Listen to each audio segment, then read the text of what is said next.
I do think that, what Kingen deserves credit for what he did in that game, but DNS definitely need to go back to the drawing board in terms of how to play around picks like that there on the top side, especially with DuDu then making other mistakes, as were then further highlighted there, bottom of the map.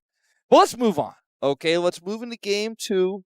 Let's move into a different draft. No Olaf.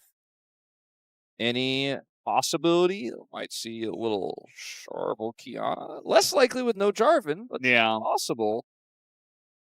I mean, it's still possible. He's definitely pretty confident on the pick, regardless. A lot of the DNS fans are very frustrated watching them because not only have they lost quite a lot, but beyond that, they just look so much better online. And when they're playing online tournaments or in scrims or whatever, hear through the grapevine that scrims are going pretty well. And then you see stuff like Kespa Cup where they're playing online, they're playing much better. And then they come to LCK and it's like, well, not sure which team this is. I mean, they did beat Nocturne last Saturday, but yeah, I think those early game decisions were more of what the fans are used to, unfortunately. So we do have Lucian banned and Locke is available. Yeah, I know Scout's a really good Locke player. We have verified this many times, but first picking Locke doesn't seem like it's necessarily a recipe for success, unless you can hard make it work like Zeka did a few days ago in Kespa. 18 kills. Yeah, it wasn't working until suddenly it was working too much. It was 18, 0, and 2 or something absurd like that. But Nocturne goes over. The Camille is banned, and yet still Peter considering the Shen here, and they flip over the Jayce. You're just seeing DN SOOPers play very differently than what they showed us online, although we did see this Jayce pick once from DuDu. It is a very strong pick in this meta. Yeah, I think you have to take Shen away. That should definitely be a consideration. Shen plus Nocturne crazy. Now they can just pick some kind of Lulu lane, and already you're feeling very good about your duo. How did you know, Valdes?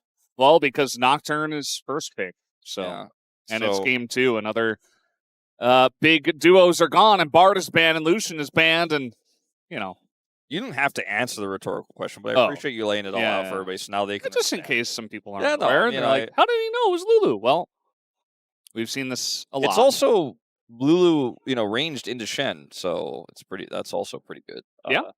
Ziggs also not very good in the LCK right now, and I have been I think I have been the only person who's been like, guys, Ziggs not doing that well. Yes, 57.9 across the year, but we did see that mage stat earlier. Not looking so hot right now in round 3. Yeah, I have the round 3 stats, and it's 1-4 Ziggs. So, yeah, definitely has not been finding a lot of success. I just don't you're opting in to lose lane with the Ziggs. You have a Jayce comp, so you have some poke. Kiana ban.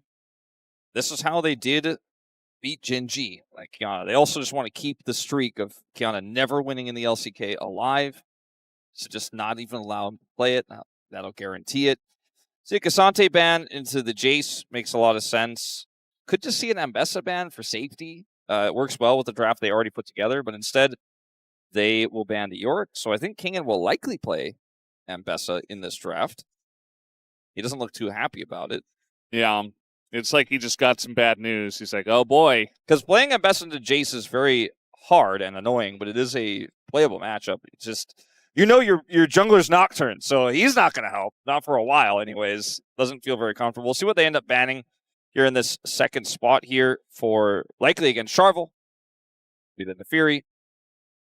So 2 junglers that can make a large impact early before the Nocturne can. It's probably just, I was going to say Xin, but Pantheon works well. We've got a lot of globals here with the Nocturne, the Shen, and now the Pantheon to play through, and it could even be a Rise pick to come through from, I just banned, sorry, my bad. Valdes always gets me on those. Yeah. His finger went to the screen so fast to remind me. Wow, that was a pretty quick Mundo lock. Well, they do have lane prio to play through this lock that Scout slams down. Galio's global. That's the other mid laner they could have picked. That's not banned in the first phase. And we're just going to have fireworks in this game, aren't we? I don't think DN Soopers have enough damage in this draft. There's a Mundo on the other side. The Pantheon could do well into Locke because it makes the Locke really struggle to, first of all, kill Pantheon because he just puts up his Aegis, but then he could burst the Locke down quickly. And versus the Nocturne, the early game is so much more powerful here for the Soopers because they have a Pantheon that's one of the strongest junglers pre-6. And obviously, I know a lot of his power is budgeted into his ultimate, but even in skirmishes before he has it, he's incredibly potent, whereas the Nocturne's really not. So I think for DN Soopers, if they want to win this game, they have to win early and hold on to that lead and snowball super hard. The Ziggs has to be getting plates in like multiple lanes. He's got to be satchel and turrets. He's going to have to be so far ahead for the DN Soopers to get off the ground. Otherwise, Kingen just becomes unkillable. And they just got to run at the bad guys, turn the lights off, and then Scout deletes people, and it's a bad time. Yeah, because on the opposite side of, Nongshim's comp, they have that unkillable Mundo against what DNS have, but they also have tons of late game damage through just the Yunara and the Lulu to help her, right? And they have the execute with the Locke. They have great setup with Nocturne Lulu. So if it gets to like mid-late game and Yunara's got 3-4 items, even if it's a Shen or a Galio or even a Pantheon, you could just send it into them and blow them up. And it's like, well, how do DNS respond to that? That is the question. It's all about Sharvel in this game. He's going to have to line it up early. Otherwise, this draft with Scout on his favorite Locke, just too big to fail. Going to be a pretty interesting game here. Game number 2. We'll see if Nongshim can get revenge here at the LCK as we hop onto the Reds.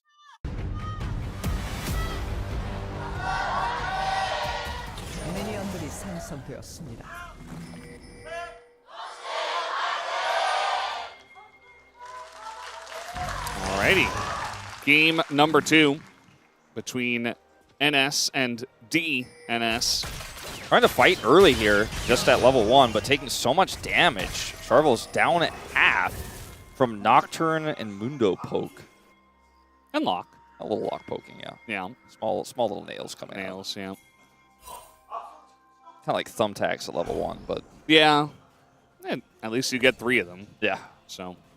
I can hold a piece of paper on a bulletin board pretty well if you space them correctly. But if it's windy, like, it's kind of like flapping in the wind. It has been so windy as of late, and I've been trying to use that to save money on AC, but man, it's ripping everything off the walls to keep those windows open.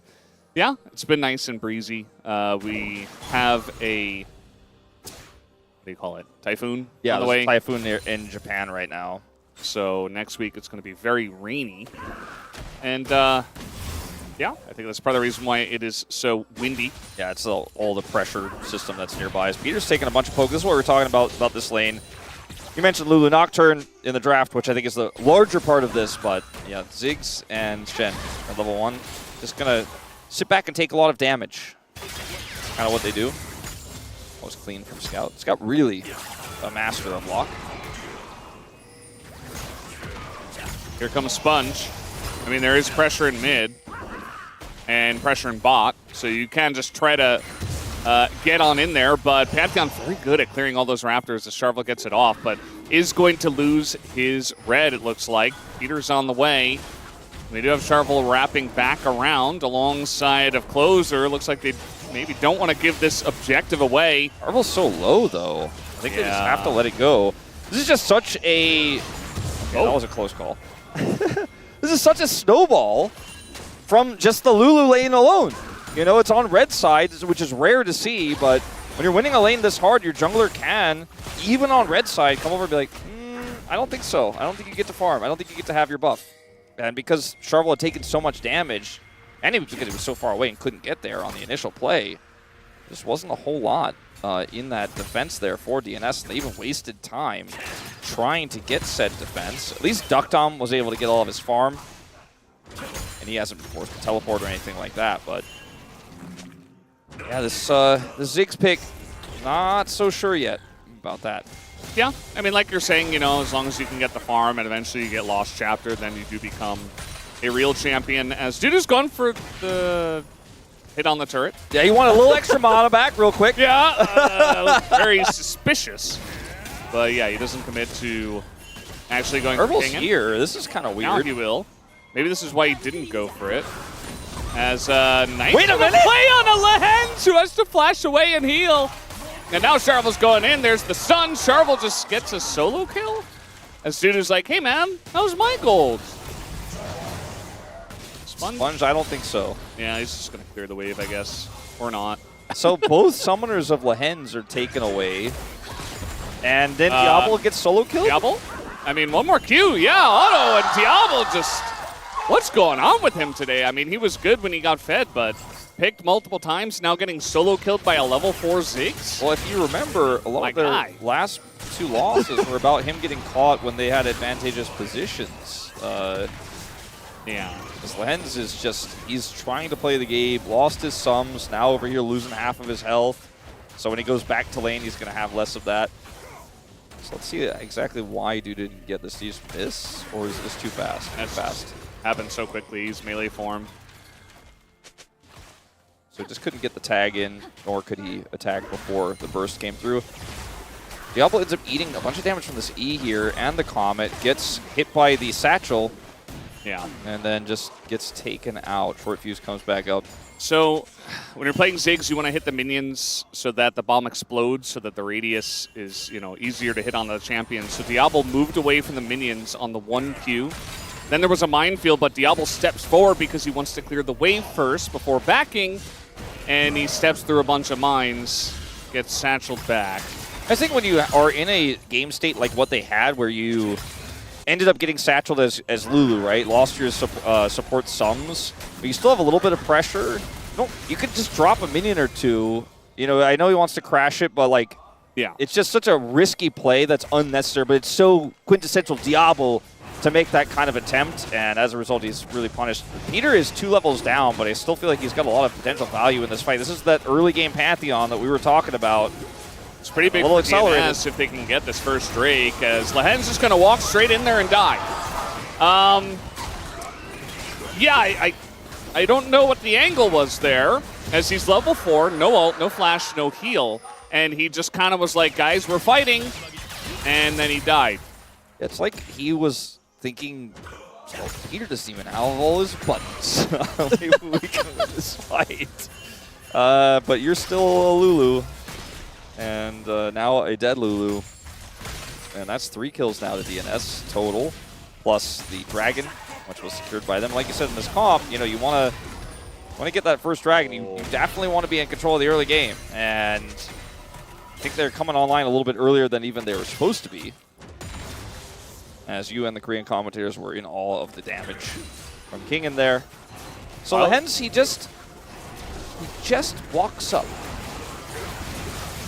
Like, I don't fully understand it. Even on second watch, I find myself more confused, as the rest of the team are just not. There's no setup. Like, they're all split into 3 different directions. Yeah. He has no tools. Maybe he's trying to set up a polymorph so that Scout can get a burst kill or something.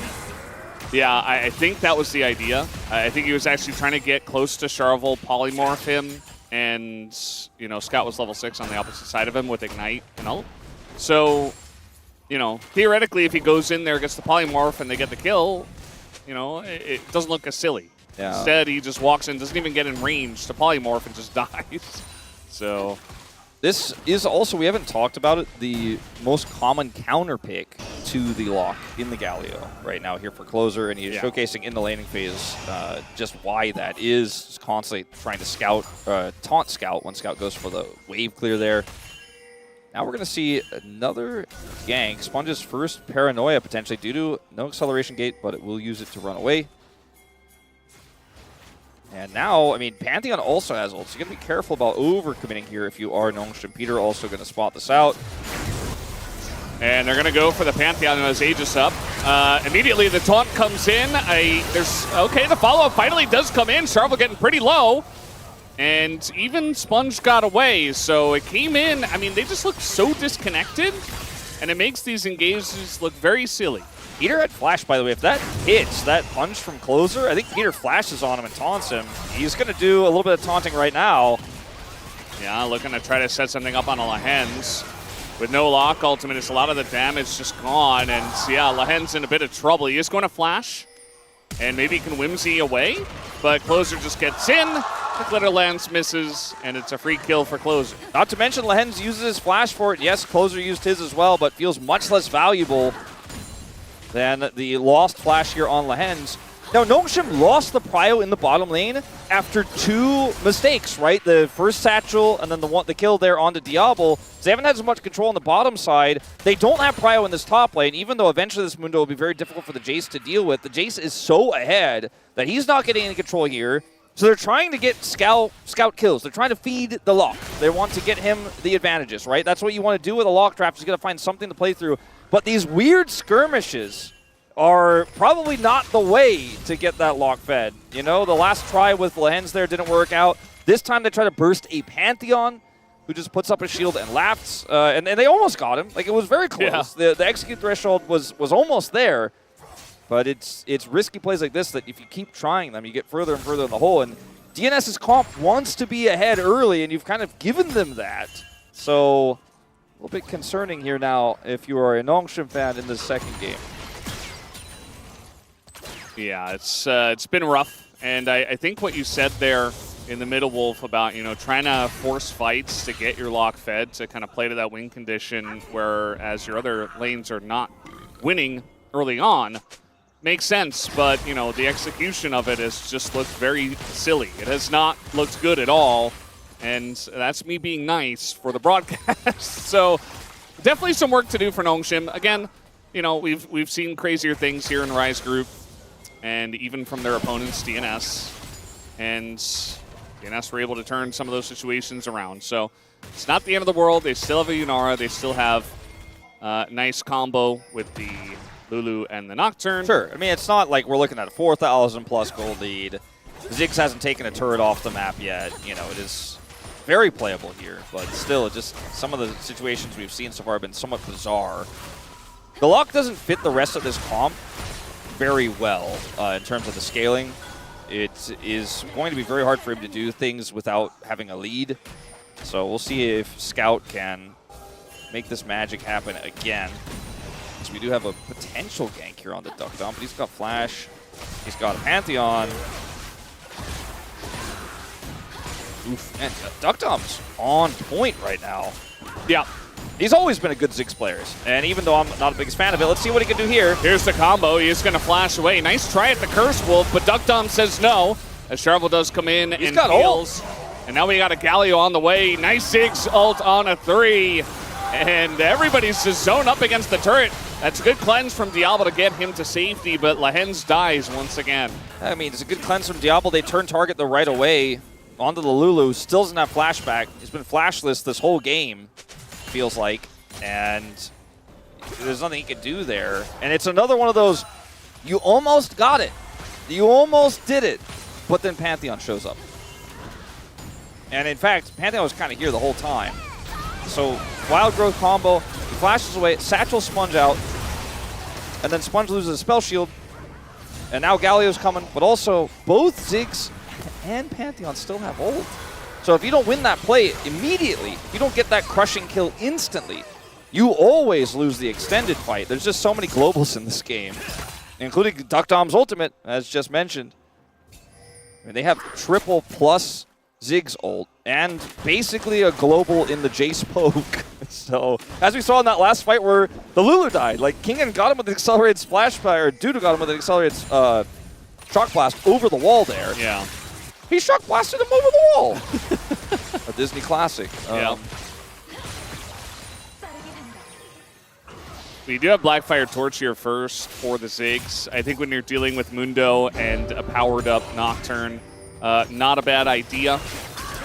Curious what our Ziggs aficionado Locke would think. But now we have Peter coming in, helping out his laning buddy, as now Ingo Sponge trying to get the kill on the Ziggs, and they will be able to do that. The turn comes in, they take down Sponge, and they just went a little bit too far down the lane as DNS do respond in kind. I mean, this is, again, DNS just having more people here and using their globals. Kingen didn't commit to the play since he's topside on a Mundo. And, I mean, I don't know if he TPs in there, if he can really offer that much. It's just too slow what he's going to bring to the table, so I think it's the right call for him to stay there. But DuDu just walks over, and he has TP so he can get back to the lane. Doesn't really lose that much on the play itself. At least they get some plates back here. With the solo grub, they're pushing on this one a little bit. But this Pantheon is very much online. This Jayce is 1,600 gold ahead. And this is the exact opposite of what happened when deokdam interacted with Zeka's Locke in the mid lane last time around. Slimey's just going to get a ton of damage done. Now, he did use a lot. Didn't have that much peel for Sponge, but eventually the Pantheon shows up, right? DuDu rotates over. Peter had his ult. And so it's just a huge win here for DNS, again, despite the death of deokdam. I think we're getting close to this is too much and the scaling won't work here for Nongshim. We're not there yet. I think we're very close to it, though. I mean, they have Double Dragon. It's Mountain Soul as well, which would be massive if Nongshim starts stacking those up, but that sounds like a big if right now with how this game is going.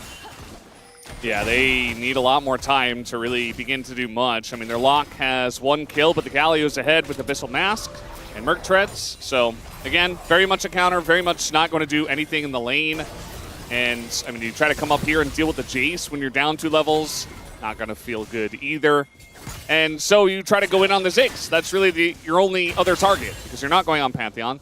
And eventually you just get baited into this long, drawn-out fight with the Shen coming in with the global. And it's not going to look good. So now Nongshim just kind of have to hold on and hope that DNS are not going to push the envelope. Whereas DNS should be looking for these early objectives. And they go on to DuDu as DuDu is going to turn and knock him away. And Sponge is going under the turret to pick up the kill. And actually it is the Locke, of course, with the execute that does get it. As now everybody's making their way in. The flash is dodged by Scout. And Clozer is taking up quite a lot. He's going to jump up and jump away. But very broken up one as they're trying to get the kill on a Peter here as well. But Kingen maybe going a little bit too deep. Satchel not really helping DNS out there. Yeah, that helped Kingen a lot. And now Nongshim can get a Rift Herald. This was the first big fight, the big commitment to get Scout a kill that's actually worked out, but it's not over yet. Oh, they don't want to give it up. And, I mean, they have some poke with Jayce and Ziggs, but now Scout's got an angle on the left side. They're trying to peel back, but Nongshim just keep this objective up, and they will be able to take it down. Yeah, DNS trying to pull a bit of a Rick Astley there on the Herald, but ultimately do, in fact, give it up. As DuDu's here with some poke. Maybe they're not. Wait, there's 3 people that got caught trying to back in the river. You could have just run away. Diable's free food. He's dead. And the other 2 get away with a dash and a flash, it looks like. I still think this is good for Nongshim. Well, okay. Well, qualifier. Okay, still think this is good for Nongshim. As it is the second death here for Diable, but see if they can get back control here now that they've respawned. Well, not all of them not the respawn, but the return from the fountain. Now that they've regrouped, we'll be able to defend this turret. Ooh. Oh, Satchel Nice. Just on the edge of the threshold. So we've hit that 4,000 gold lead I was saying that DNS kind of need to feel like the scaling isn't going to be there, but this time they finally get the plan to work. And I think part of the reason why DuDu goes back in here is because he wants to actually bait them and set up for his team to counterpunch, right? Because they've got the Pantheon coming through, they've got the deokdam TP, they've got Clozer coming over, but they get this awkward spot where Sponge plays as well. He just doesn't rejoin, and then they're in a choke point with this Galio who has to defensively ult away, runs away, and now they've lost all zone control until we're back in the river. And this was, like you said, completely avoidable. They could have definitely been a lot safer here. Diable does end up dying, and they also get a ton of damage onto the turret. So both mid-turrets do fall as a result of that play. The Herald not as valuable as Nongshim were hoping for, but it still did get a lot of money into their pockets. And this Yunara is getting closer to relevance in this game. So I still think there's a little fight left in Nongshim after getting that Herald. And I think that's why they fought so valiantly to make that topside play happen. Yeah, any bit helps to try to get back on the board, and they're trying to take down this dragon. We do see Clozer on the right side as a big amount of damage, but that is all into the Lulu. They do take out Lehends, but enough peeling here potentially as now big Locke ult on a 4, but nobody can follow up on the damage as Sharvel just zones away Diable, who can't do anything. Now we have Scout trying to go in and make something of this 1v5, but he is not quite going to be able to. In fact, Clozer's thinking about diving him, but I think they can just take the Mountain Drake and leave it at that. Wave. They're trying to see if they can make a play here. I mean, they're getting pretty low. Scout going to heal up pretty much all of the damage that the Ziggs did. I mean, if they leave here, they're going to lose the wave. They're going to lose the turret. Satchel available. Down it goes. So really awkward there for Scout and Sponge, but there just really wasn't much they could do. They would have died if they tried to stay, as the turret isn't going to live. And that's another Dragon Soul Point here for DNS. And it's the Lulu's turret again. Lehends is kind of isolated here. He just gets ulted by the Pantheon. And look at the peel here from this Galio, not only keeping Scout away, but actually putting a bunch of damage onto Diable as well. This ultimate is huge, but it's even Scout becomes a cheerleader on this pick when there just isn't enough damage to get them into that threshold. Now watch this from Scout. Deletes DuDu and is able to get away. That was very clean by him, showing he still has the mechanics on it, knows how to play the champion even when he isn't set up on it. He is on 3 kills now, and is the only gold lead here for Nongshim. But the setup was really rickety from the outset. Lehends didn't have flash. Wild Growth himself, and still dies, but I don't think he would have been able to Wild Growth or change that fight. They just had to be the ones to start the fight first, and they were not. It was Sharvel, who's 6-0-2. We have a bit of a jungle gap in terms of the impact in this game here between these two right now. And now I think DNS, I mean, all they have to do is get this Dragon. I'm a believer this comp isn't scaling for Nocturne. That'll be enough for me. Yeah, it's going to be interesting to see how it plays out. I mean, Kingen, okay, he's going to take down the turret, it looks like. And now we got a Nocturne coming on in as TP going to be utilized just to survive. Wait, he TP'd like 2 feet to the left. And now the peel comes in, and the knockup is big with the Wild Growth. Big stun, or rather taunt from Peter trying to help out. Scout wants the kill and a deokdam, and he will pick it up as Peter shuts that one down. And we're getting into chaotic mode now as Nongshim have dove multiple turrets here. And it looks like Kingen eventually should be going down to DuDu. And can't even really do much to Peter. At least Kingen got some Heartsteel stacks, but he will die. You know what? I'm going to say it. I think we don't even need to see that Mountain Soul anymore after this one. It was a cool idea. But this whole game has been Nongshim being like, aha, we've got a global. You're in an illegal zone. And then the rest of the team shows up. And Jayce isn't here initially, right? There's no Pantheon here. So this time it kind of makes sense, but it takes so long to get these kills. Scout dies, Pantheon does show up, and Jayce TP's in. And they do have more people than you. You used so much, and it took so long that you took so much damage playing between the turrets. And yes, there was some great health shenanigans between Kingen and Scout in this one, but they will both ultimately die. Diable has a 4th death, and he's 1,500 gold behind himself. And I do think DNS have done enough to just continue to control the rest of this game.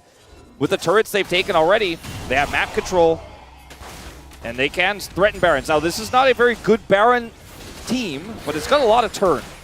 They can't do the Baron fast, but it can turn off of it if Nongshim come over to try to contest. So it definitely has some play there. Yeah, I think it's definitely a good idea. We have TP coming in from Kingen. And just going to try to push for a bounty turret mid. I don't know about that. I don't know. Yeah, I feel like he should have just either gone top or bot. And now he doesn't have TP. I mean, he has Mundo, so at the end of the day, like, flank TPs aren't the greatest deal, but you still are going to lose some side lane pressure by him just TPing in there, especially with Scout not having teleport in this game. My theory on what they're trying to do with that play is they just know if they're grouped, it's harder for DNS to team fight, and Kingen is starting to become very annoying, very tanky in this game. He's getting his Heartsteel in line. He has 4 mocks now. And so they're like, okay, maybe we just have a big enough front line for Yunara on 2 items, even though she's 0-4 in this game. So if we group and they start coming in one by one, we win that. But you have a bit of a they're going in on the Shen, and the peel comes in as Clozer is right there to help him out. Sponge in a bit of trouble. Gets the peel from his own Wild Growth. Oh, the damage on a Diable from miles away. He is just dead. Had flash. Did not expect that. Just such a burst to come through late into the fight. I think they thought they were out of there. But unfortunately, they were not. Another one of those really long-range tools that DNS have to play through. And the Wild Growth was great. You know, denied Sharvel to get in there with the stun.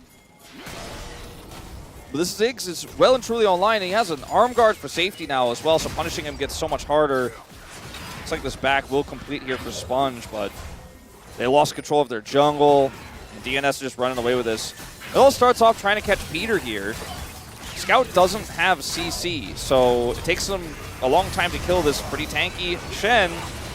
Doesn't actually get the kill to go through, cannot get to the threshold. Watch Diable. Oh!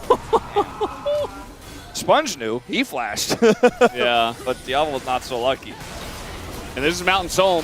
If DNS do get this objective, you can see that Kingen just kind of has to put his face into it as they don't have the wild growth just yet. It's nearly up. Diable now trying to push forward, but he walks through some mines in the bush. Maybe didn't quite see them, but he's already taken a bunch of damage. Paranoia gonna come down. Bit of a smite fight, and it goes to Scout, who just throws a nail at it, and that'll be the end of that. And now Clozer just walking into them, gets a big taunt. Follow-up from the Ziggs is huge, as they thought they were gonna win that fight. They sat on the bush and said, come at us. And DNS are like, all right, I guess we'll just win game 2. Challenge accepted. And it looks like we're going to have another quick end here in this game. DNS just 3-0'd Honolulu Life eSports Challenger roster to an average game time of 25. And I guess this is the safer choice. I mean, it is 25 minutes in, and they weren't, they didn't even have the whole wave there or anything like that. So initially, you're like, okay, we got the Baron, or sorry, got the steal on this dragon, got the bounty. And they decided to look for this fight, and Clozer is like, what? Look at this taunt. Lulu dead instantly, the fear comes in on the Clozer, but it's not enough damage. And Diablo's trying to kite this back, but they just, I mean, there's two, they're all on top of him. Like, what's he gonna do? The ultimate was massive on the fall. They get Baron here. They could have tried to play for the end, but they decide not to, so Nocturne is still hanging on by a thread in this game, but I think it was the better choice than, or the safer choice, I should say. If they had won, obviously it would have been a better choice to push for the next ascent right there. Yeah. But it was a little bit ambiguous, the situation there in terms of whether they could actually pull that off. Well, at least Nocturne took the Mountain Soul away. That's true. They got another bounty, too. They got 2 bounties now under the main. Yeah. I think Yunara's too far away. We talked about how, 3-4 items, eventually you can just chew through the front line, but they're having so much trouble dealing with a mostly magic resist Galio at this point in the mid game, and they don't have enough DPS to chew through him, let alone the rest of the squad. Scout doesn't have TP because he's playing Locke, so he's kind of stuck committing to this turret play, and DNS are like, well, we have a Ziggs, we have Baron, we got 2 grubs. Yeah. So eventually, I think that Locke's going to have to come home. Right? Okay, he's going to back. Now Clozer is like, yeah, I'm pretty safe even against the Yunara at this point. Like, he just doesn't do enough damage yet. Scout does not complete his back as they slow the push. He actually might be able to get an inhibitor and trade here. There's no TP for Clozer, there's no TP for deokdam or DuDu. Finally, deokdam gets his back off and will deny that turret from going down, but scary moment there. Scout with a bit of a backdoor threaten. Not to end the game, but to get a ton of money. It would have been more bounty gold picked up there. It was Scout, right, who was playing the LeBlanc in that one game where he just, like, oh, yeah, he just didn't join. He just would not join the team. He's like, no. I am side lane LeBlanc only. Yeah, I mean, in this case, it actually forces them back. You can see the Baron power play is actually negative at the moment with only a minute left to go. So they're trying to group up and push mid. Yeah, they did not get the inhibitor down the bottom lane because that. I mean, I think basically because Scout was there and the waves were being cleared, so they just had to eventually stop the push. Still 40 seconds left on this Baron, so they can actually get a little bit more here on the top side. We're going to see a play onto the Galio. I mean, they're going to throw a lot in a Clozer. They get his flash away, so that is something. But a bit of a big committal just to try to get the Galio's flash. I think Nocturne playing this macro well, but they also now need to defend. I think this inhibitor is for sure gone. Kingen will be totally fine. He doesn't care, but the inhibitor is in fact gone as Clozer's going to now interact with Scout. Yeah. Scout, I don't think he can kill him, although that's a bit of burst. It's getting a little bit closer. Clozer is still chasing him and stopping the backs, forcing him over to the east side of the map. He can also just ult away depending on how the fight goes because Scout can't stop him from doing that if he doesn't like how it's looking and the rest of his team is so nearby. Scout, he's in a little bit of trouble. I don't know how many more nails he could really toss out here. If Sharvel flashed on him there, he would have been dead. As 40 seconds until the second try is the charm on the Mountain Soul for DNS. Yeah. I mean, it's been Nocturne, I think, playing a really good game despite the deficit because they're playing the map well. Scout's pretty fed. You know, he's about to have death cap in this game. He spent so much time picking up those bounties, hard farming sides, but he hasn't been able to have that team fight win. You know, he hasn't been able to get the triple, quadra, penta that we saw from Bro the other day. But, I mean, they could happen, right? Zeri gets them low. Sorry, I don't know why I said Zeri. Yunara gets them low. Yeah, you said Penta, so it's understandable. deokdam awkward spot. He's going to be pushed back. Bit of damage into Diable. Diable's doing the right thing. You got to push the mid lane and then move over to the Dragon. And the fact that they have more push than the Ziggs right now on the Jayce is kind of interesting. But isn't a poke match here for Nocturne. Like, the Shock Blast do so much work. They're just going to send it. I mean, Sharvel's going in. He wants to get in on top of Diable as everything in the kitchen sink is thrown at him. They try to go in onto DuDu, who just gets away. Clozer goes golden. We got pretty low. DuDu tries to go for the kill and just dies. And now Clozer with the big boom in the backline takes out the Yunara. As the Dragon does go over to Sponge this time, so Nocturne get it. Once again, super low are the members, but they're going to collapse in onto Scout, take him down. The base. As deokdam comes in and will clean this up event, right? Okay, there you go. 1Q, and the game will end. We will have a game 3 in Rise Group. Clozer and Peter are going to just come over here and end this game. A very close fight, all things considered. Diable made it interesting until he got caught by that big Galio. And down he went. Both summoners up as he dies this game in that final fight. Now the story of Diable and a few of those deaths. But here comes the Ziggs. He'll respawn to watch the fireworks. And Sharvel's got his headset off early. He's ready to pop off again. And another win. Mostly orchestrated by the Pantheon play across the map. Sometimes being the aggressor, but often the one who